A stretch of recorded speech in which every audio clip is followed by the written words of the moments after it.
You have seen many kinds of funds like flexi cap fund, mid cap funds, and debt hybrid funds. Flexi cap funds. In this fund, the managers have all the rights to invest your money in any kind of sectors to gain profit.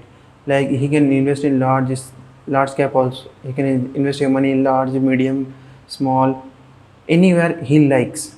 Large and mid cap funds. You have seen many funds. Large amount of your money is invested in large fund and the small in mid cap funds. Now comes the debt. Debt is like you're giving loan to government. The government taking your money and giving you interest. now now comes the hybrid. Hybrid funds is like equity plus debt combined. It is called hybrid. In hybrid, your money will be invested in both in equity and as well as in debt.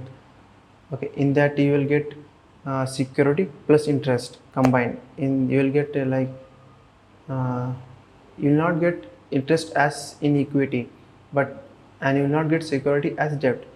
Like in medium, like you will get average. You will get average interest and average security. Okay, it combines. Your money will be safe.